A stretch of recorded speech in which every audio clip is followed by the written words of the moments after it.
I can't go to sleep in this hotel room, in this strange city.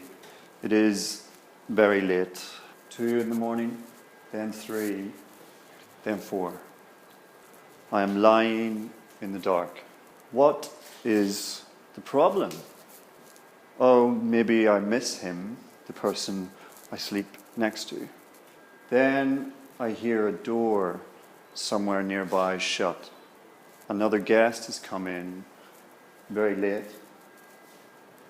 Now I have the answer. I will go to his room, get into bed beside him, and then I will be able to sleep. So that's the story, a very short story. It's by the American author Lydia Davis, who specializes in writing very short stories. That's a really good story. I think if you told that to somebody in a bar, if you heard it from somebody in a bar, there's very little chance that you would say or hear, "Cool story, bro."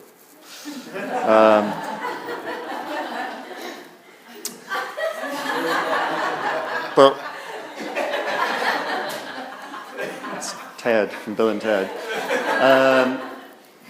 But we all have had that moment where you're telling a story and it finishes and it just completely bombs and somebody says, "Cool story, bro." Maybe you even know as you're telling it that it's going to bomb. So why is that? I mean, it's almost like we're wired for stories. It's like we just seem to be able to do stories or know them. And we know when they're going wrong and we know when they're good. So I'm interested in that. What makes a story good? Stories are everywhere. In a way, we can understand them as an essential part of what makes us human. They contribute to how we understand the world. Barely a day goes past without us experiencing a story, telling them, listening to them, watching them, reading them, making them up as we go along. We know a good story when we hear it, and we sure as hell know a bad story when we're telling it. So this RYX talk is kind of about that gut instinct we have for stories. I guess we're all narrators, right? We're all narrating all the time. We're narrating our own lives. We're narrating the lives of others. I think we can all be great storytellers. It's like learning to play an instrument. It's like learning a language. It's just about tapping into the innate instincts that are already there and bringing them to the forefront of our minds.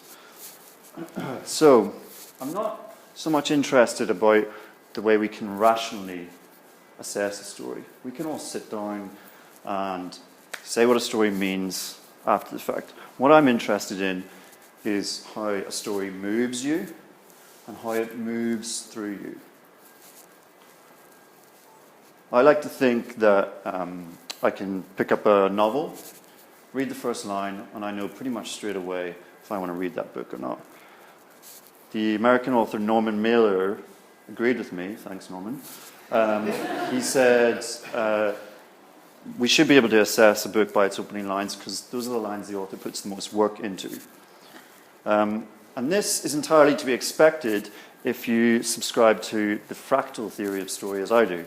Fractals, what's that weird word? Fractals are a pattern in nature. There's structures in nature that repeat patterns at every level.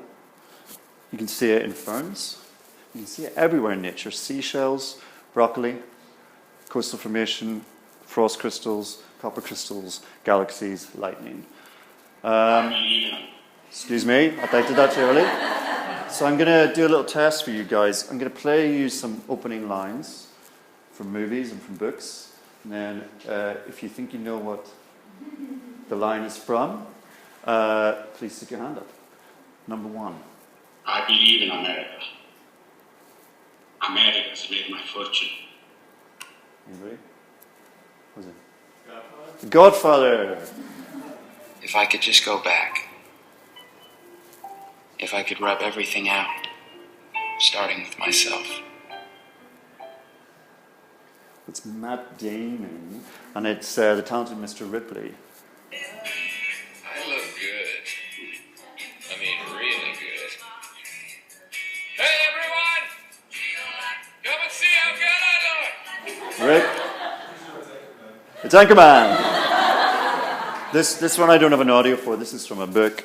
The boy with fair hair lowered himself down the last few feet of rock and began to pick his way towards the lagoon. Anybody know that? Lord of the Flies. Finally, it was a queer, sultry summer, the summer they electrocuted the Rosenbergs, and I didn't know what I was doing in New York.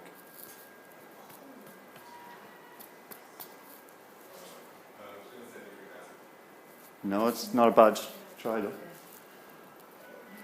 It's The Bell Jar by Sylvia Plath. So I hope what you notice about all those opening lines is in some way they contain this imprint of the whole story. They seem to be connected to the whole in this really important way. And that's because if you subscribe to the fractal theory of story, all parts of a story are connected. When the Joker says to Batman, "You complete me," he's not just speaking as this individual in a story. He's actually talking about character structure. Christopher Nolan is telegraphing to us story structure. He's saying, without Batman, the Joker means nothing, and without the Joker in this particular story, Batman means nothing. The Joker without Batman is just a petty crook and a psychopath. With Batman, I mean, we've all seen the movie, right? So, you know, what I'm interested then in is this kind of way in which story is this interconnected movement, right? And in fact, emotion, the word for emotion, is related to the word for movement. It comes from the Middle French for movement. And I think the fractal explains the way it's structured, but the emotion is what the move is, right? Stories kind of change us. The way life changes us, the way experience changes us. It's not like a roller coaster ride where you get your thrills. Stories are actually about how we change through time, how the challenges of life become part of us. The Joker, by showing us the worst side of life, forces us to absorb him and move on. So, I guess to conclude, I'm going to say, I can't tell you everything about what makes a story good, but I hope that through showing you about fractals and through about how they're related to the underlying emotion of the story, maybe you've got a taste for learning a little bit more about stories. Thank you.